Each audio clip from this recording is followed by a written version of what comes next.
Bonjour les incarnés, je suis le devin chinois blanc. Bienvenue dans l'unité de l'humanité en portrait énergétique. Merci de liker, de mettre des pouces, de partager, de commenter et de proposer des noms de portraits énergétiques si vous voulez que je les fasse. Des noms qui figurent déjà dans les listes que je vous propose ou pourquoi pas une autre, ça c'est moins garanti. Aujourd'hui, on parle de l'énergie 37 Jean Duclan et d'Alain Bernard. Alors, l'énergie 37 Leclan ou Jean Duclan est composée en bas du feu et en haut du vent, ce qui produit que le vent sort du feu. D'accord. On constate qu'il n'y a pas d'eau dans l'énergie d'Alain Bernard. D'ailleurs, il raconte qu'il avait parfois ressenti de la phobie de l'eau quand il devait notamment travailler ses apnées afin de faire les virages, quand on change de côté dans le bassin. Alain Bernard est né en 1983 à Aubagne, dans le sud de la France, donc, avec son accent presque marseillais. Après le sport-études en natation, il fait partie du siècle des nageurs de Marseille et d'Antibes, entraîné par Denis Hauguin. Et sa carrière professionnelle s'étire de 2006 à 2012. Alors, c'est en regardant l'émission La parenthèse inattendue de Fred Lopez, qui date de 2012, là, que j'ai capté l'énergie 37 d'Alain Bernard. Au fur et à mesure de l'émission, j'ai plusieurs intuitions qui viennent constituer le pulse qui me permet après d'affirmer que c'est bien dans cette énergie-là qu'il vit. Donc plusieurs intuitions sont venues s'ajouter les unes aux autres pendant les 2 heures d'émission et j'ai confirmé l'intuition de départ.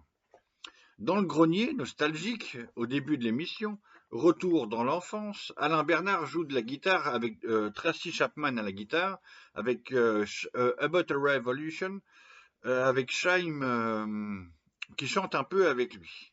Ça m'a immédiatement fait penser à l'unique sentence du jugement de l'énergie 37 clans, profitable d'être tenace comme une femme. Pas de jugement, hein, ténacité là, importante.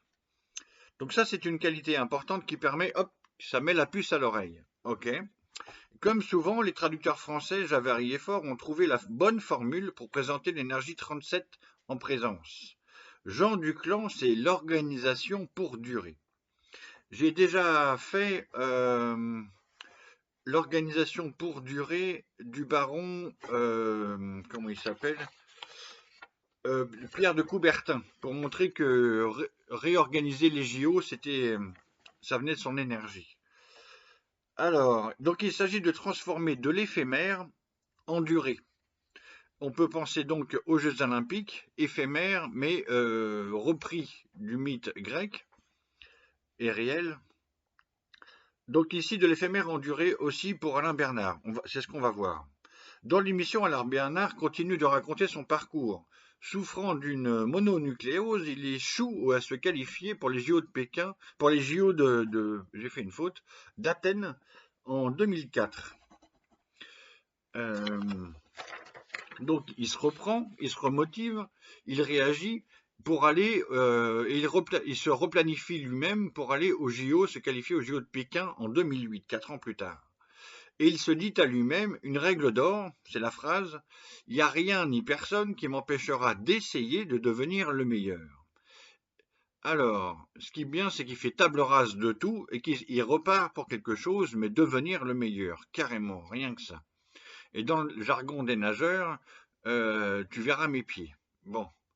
Quand il raconte ça, je pense tout de suite à l'étude de la grande image et je me reconnecte donc à cette énergie 37 du clan. La grande image dit « Le vent sort du feu, Jean du clan.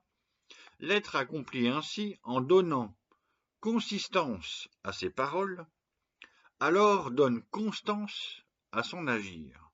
En donnant consistance à ses paroles, alors donne constance à son agir. De la consistance des paroles à la constance de l'agir et de l'action. » Évidemment, constance de l'agir résonne avec la ténacité d'une femme dont je viens de parler, qui se situe dans l'étude du jugement. Le pulse intuitif se met en place. Alain Bernard réorganise encore son quotidien en vue d'améliorer ses performances. Sommeil, alimentation, entraînement, pas d'alcool, truc machin, sérieux. il est détaché dans la gendarmerie à ce moment-là, qui lui permet de nager, s'entraîner tous les jours, 2 fois par jour, voire plus. En demi-finale des championnats, donc ça bosse, ok, 2004, 2005, 2006, 2007, et on arrive en 2008. En demi-finale des championnats d'Europe, le 21 mars 2008, Alain Bernard bat le record du monde par 2 fois. Sur le 100 mètres nage libre, en crawl donc, la distance reine de la natation, du sprint, en demi-finale, il tape un 47,60 et en finale un 47,50. Balèze. Il bat le record du monde aussi du 50 mètres nage libre en 21,50. C'est l'euphorie totale. Jamais un Français n'a réalisé une telle performance. Et le record du monde du 100 mètres nage libre, bon, c'est extraordinaire. Et puis arrivent donc les JO de Pékin et le 14 août 2008, il devient le premier Français champion olympique du 100 mètres nage libre en 47,21 et la France gagne la médaille d'argent au relais 4 x 100 mètres nage libre, avec en plus une médaille de bronze sur le 50 libres avec Amaury Levaux en argent, Cielo en or et notre Alain Bernard en bronze. Donc, se confiant alors au micro de Nelson Montfort, comme on a l'habitude, il dit que c'est le plus beau jour de sa vie, il réalise son rêve, je réalise mon rêve. Alain Bernard est devenu donc le nouveau chef de file de la natation française à ce moment-là, après Laure Manodou. On connaît bien tout ça. Donc il prend sa retraite de natation en 2012, et je souligne donc qu'Alain Bernard est dans la même énergie que le baron Pierre de Coubertin, et je pense qu'il a de la marge s'il veut progresser dans l'organisation des JO. Donc j'ai écrit un petit quatrain divinatoire, je conclus par ça. Alain, 37 clans organisation. Bernard, record du monde de natation. Le vent sort du feu en champion olympique. Perdurer, parole d'action olympique. Voilà qui me semble pour aujourd'hui. À demain.